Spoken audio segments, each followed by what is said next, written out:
Bienvenidos a La Crianza Pacífica, un podcast que propone recuperar la paz que las familias necesitan y merecen para criar hijos felices y competentes. Soy Laura Mascaró y estoy convencida de que cambiando la crianza podemos cambiar el mundo, porque la reforma educativa empieza en tu casa.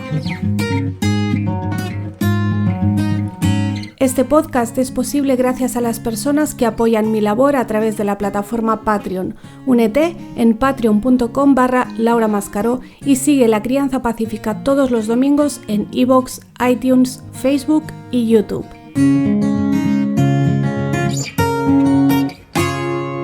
¿Te suena el concepto de carga mental? Hoy te daré unos truquitos para reducirla. No te vayas. Tengo el placer de saludar al nuevo patrocinador de estos episodios.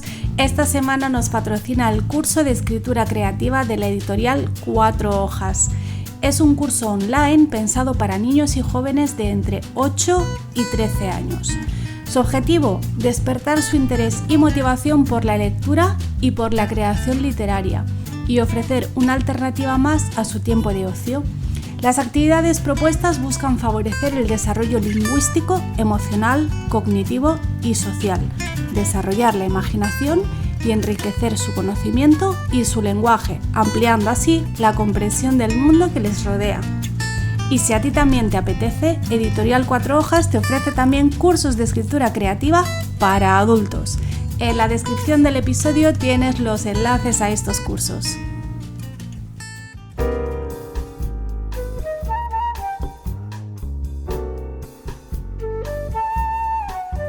Bienvenidos a un nuevo episodio de La Crianza Pacífica. Voy a empezar leyendo lo que escribí en Instagram el 1 de enero de 2018 con una imagen de una bifurcación en un camino. Escribí esto. ¿Y ahora para dónde tiro? La habilidad más importante y útil que debemos desarrollar es la toma de decisiones. Es lo que trato de enseñar a mis hijos y lo que me sirve de brújula a la hora de educarles. Tengo un sistema de clasificación de decisiones en función de su relevancia. Las de menos importancia son en realidad las más difíciles de tomar, porque tengo la norma de tomarlas en el mínimo tiempo posible. Es bastante complicado solo hasta que lo conviertes en un hábito. Esto es algo que sale siempre en mis talleres de desescolarización interior sobre qué es lo más importante que debemos enseñar a los niños. Y yo creo que lo más importante que debemos enseñarles es aprender a tomar decisiones, porque eso les va a servir en todos los ámbitos de su vida y en todas las etapas de su vida. Pero para poder enseñar esto, como cualquier otra cosa, primero lo tienes que aprender tú. Y a veces pues no es tan fácil. El concepto de carga mental, voy a leer cómo se suele definir. Hoy va la cosa de leer, luego ya sigo con mis improvisaciones, no os preocupéis. Dice así: la carga mental se puede definir como la cantidad de esfuerzo mental deliberado que debe realizarse para conseguir un resultado concreto y está ligada a la necesidad de procesamiento de información y de toma de decisiones para la ejecución de la tarea. Y aquí es muy importante el matiz de esfuerzo mental deliberado. ¿Cuánto tienes que esforzarte para conseguir un resultado concreto en una tarea? ¿Cuánta información tienes que procesar? ¿Cuántas decisiones tienes que tomar? ¿Y cómo tomas esas decisiones? Al final se reduce a eso. Si tú practicas y consigues desarrollar una forma eficiente de tomar decisiones, la carga mental se va a reducir muchísimo. Hay estudios que calculan que el 95% de todo lo que hacemos, de todo, absolutamente todo lo que hacemos, el 95% está dirigido por la mente subconsciente.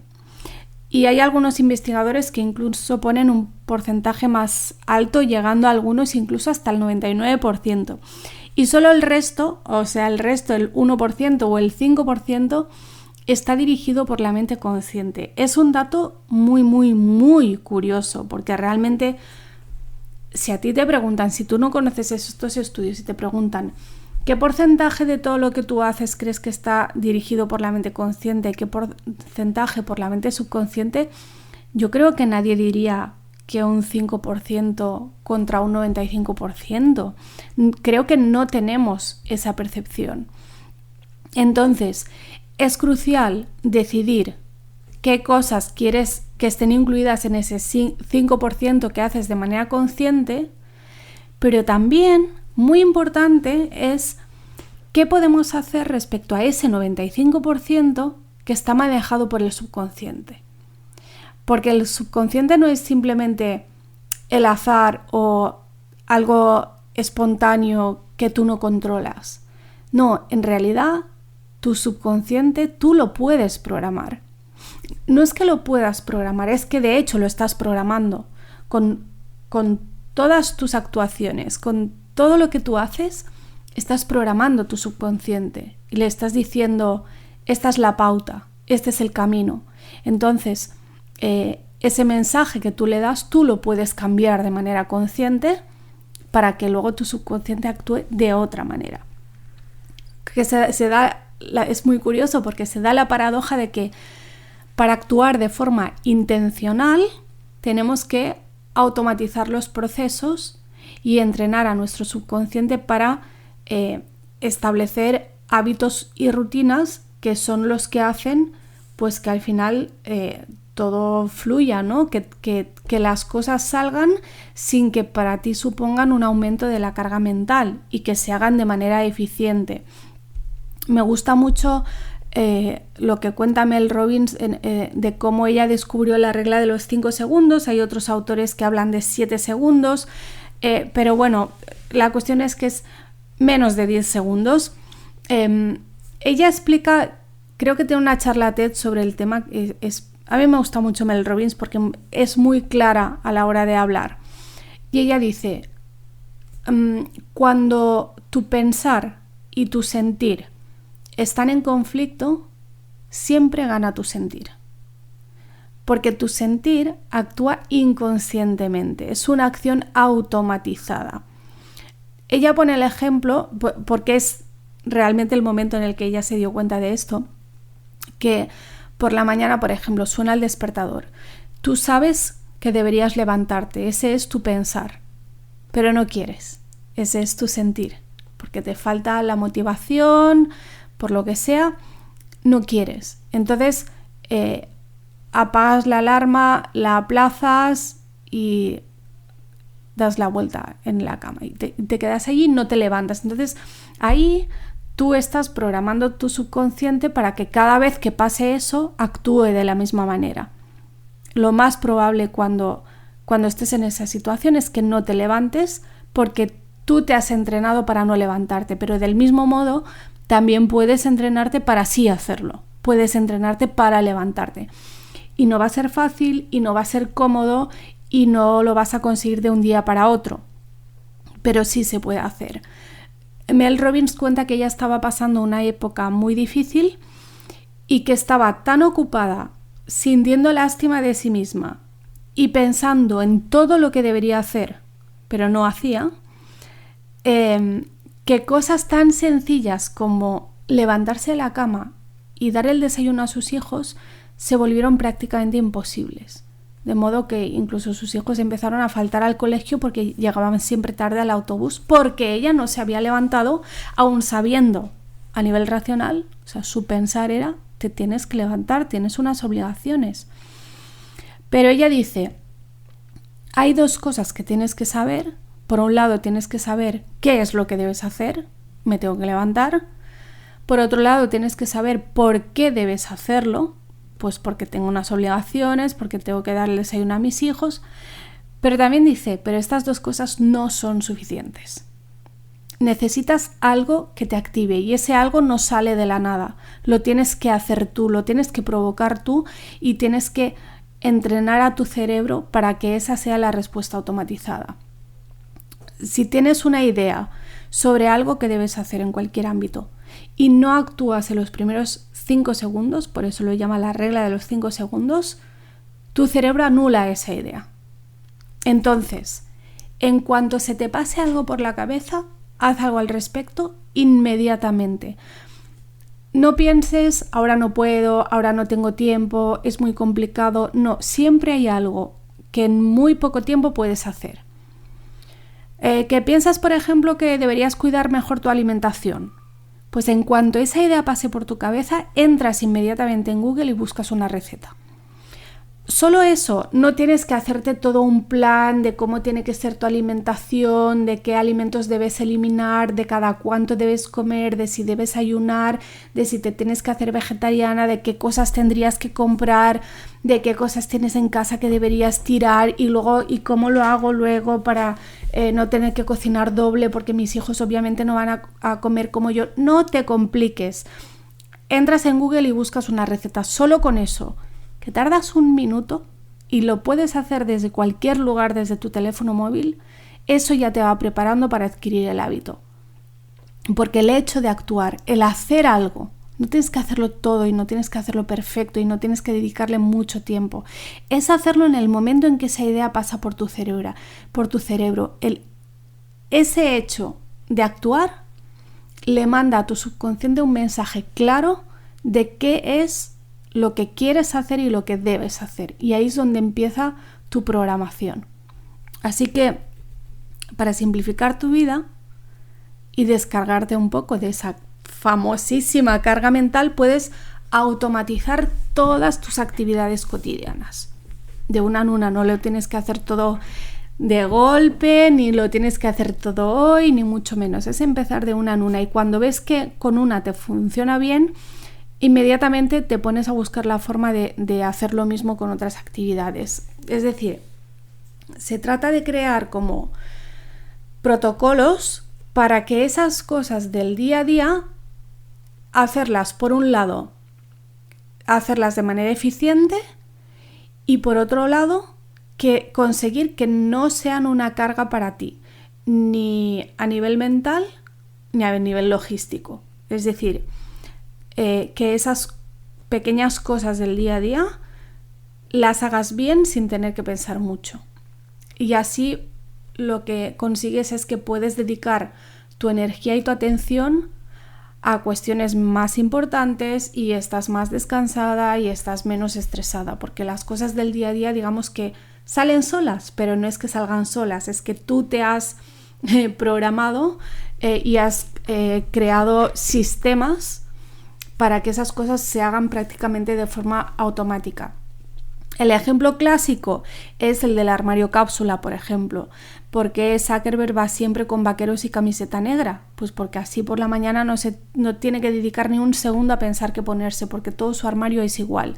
Si tú tienes un armario cápsula en el que absolutamente todas las prendas más o menos combinen entre sí, más que menos, sean de tu talla, te queden bien, sean cómodas, te gusten, es una cantidad de energía y de tiempo que recuperas para ti. Yo tengo una amiga que tiene toda la ropa de color negro y luego tiene complementos que son de colores y tiene collares y fulares y cinturones y bolsos y zapatos de colores, pero toda su ropa de base es negra. Entonces ella no tiene ni que pensarlo, porque se pone la ropa y sabe que cualquier complemento que elija le va a combinar. Otro ejemplo clásico, el batch cooking, el cocinar una vez a la semana y el resto de los días tirar mucho de tupper, pero de tu propio tupper, de tu propia comida que tú misma has cocinado. Para eso necesitas planificar tus menús y una vez planificado el menú es muy fácil planificar la compra. Y vas comiendo lo mismo pues todas las semanas o cada 2 semanas o cada mes, vas rotando un poco si no quieres aburrirte de comer siempre lo mismo, pero ya está, es algo de lo que no te tienes que preocupar.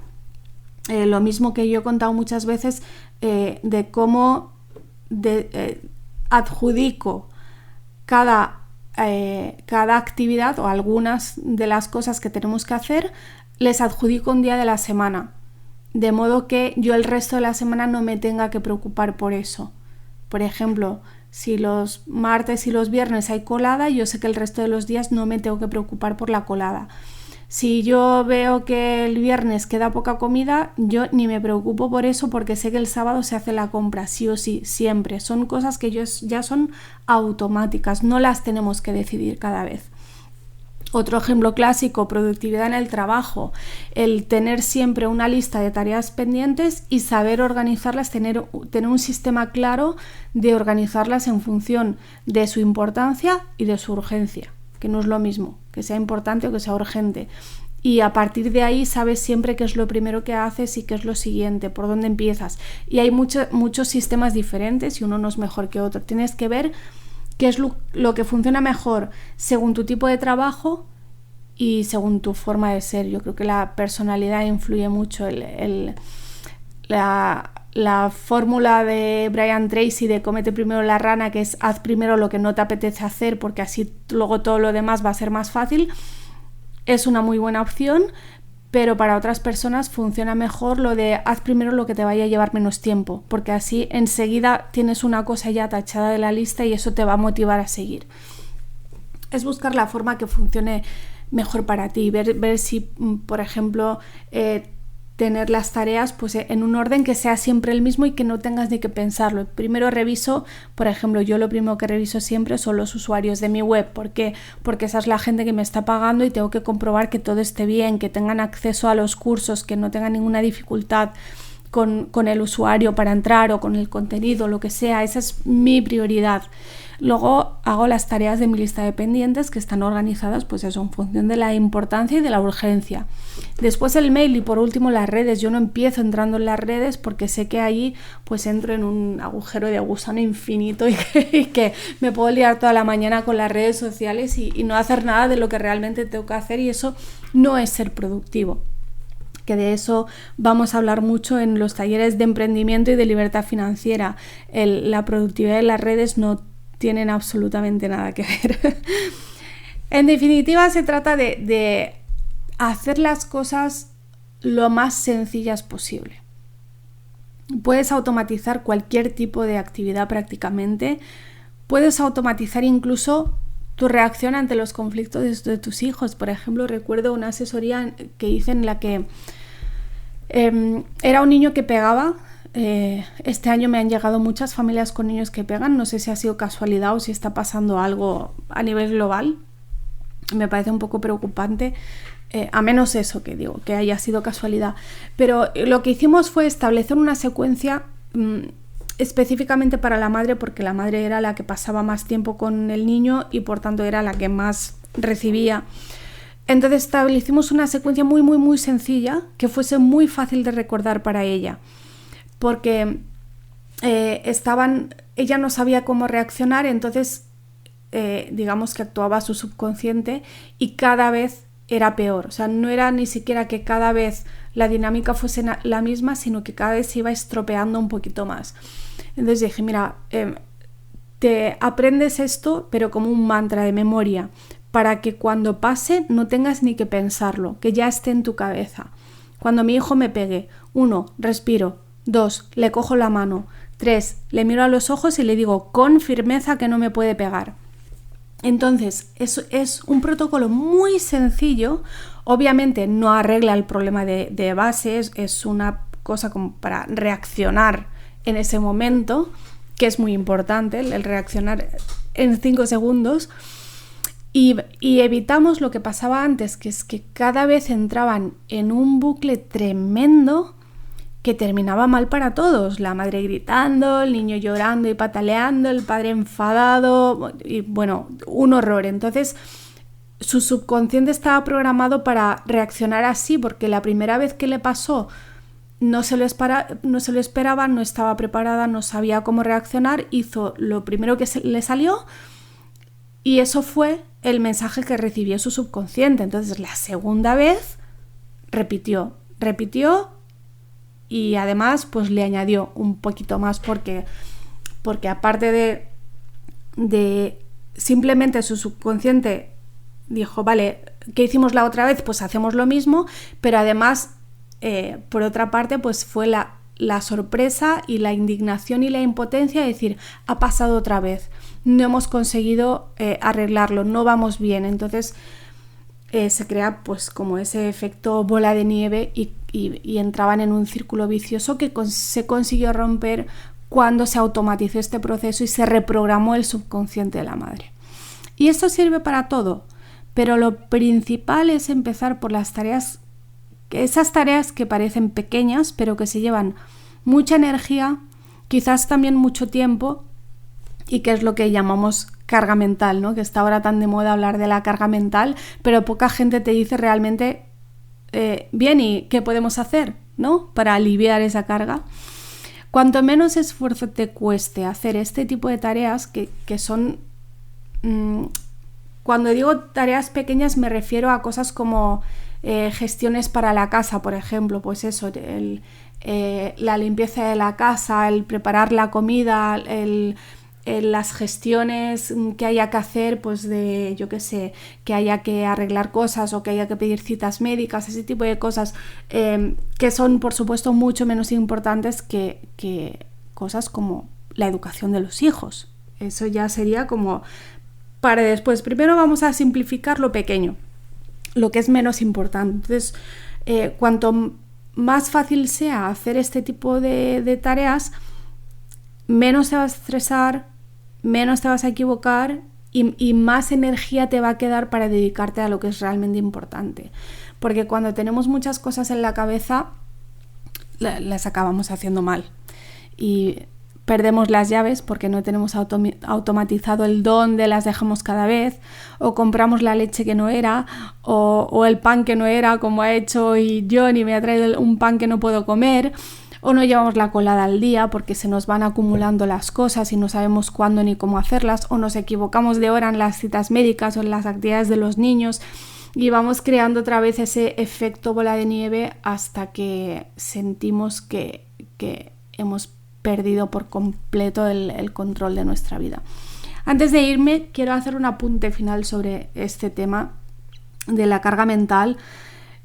Se dice que la carga mental del hogar y de la familia la asumimos las mujeres, ¿no? Porque nos ocupamos de las compras, de la ropa, de la comida, de las gestiones, de los niños y a veces hasta del marido.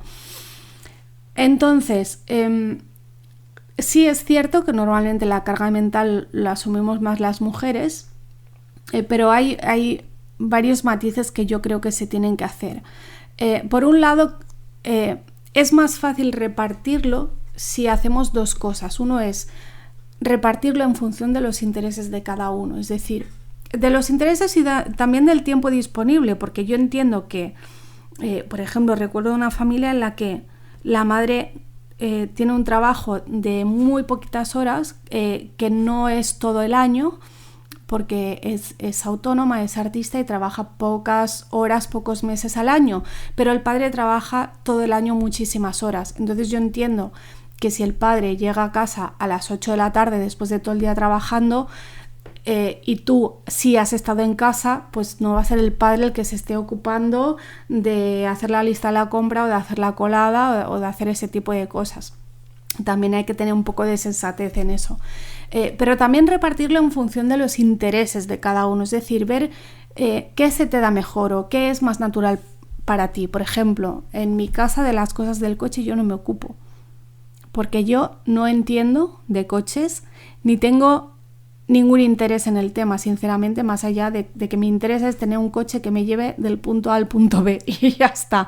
Pero mi cerebro no retiene ese tipo de información. A mí me puedes dar una clase magistral de mantenimiento del coche, de mecánica básica y yo dentro de media hora no voy a recordar nada, no retengo ese tipo de información. Entonces no me ocupo de eso, me ocupo de otras cosas.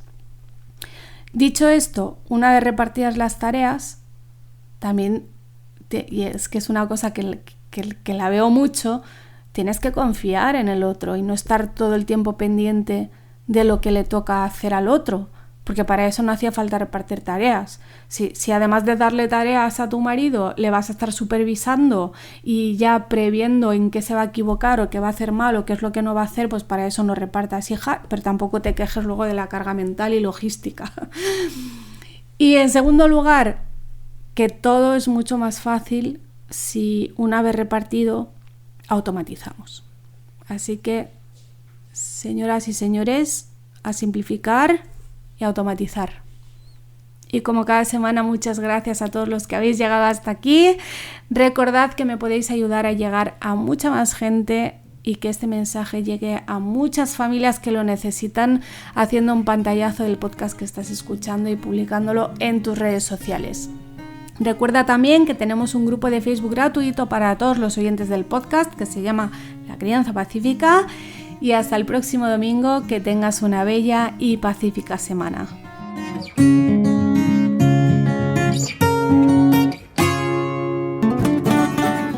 La Crianza Pacífica es un podcast independiente financiado exclusivamente por sus mecenas. Tú también puedes serlo apoyando mi trabajo en patreon.com/Laura Mascaró o desde la aplicación de iVoox pulsando el botón Apoyar. De cualquiera de las dos maneras podrás acceder al contenido extra exclusivo para patrocinadores.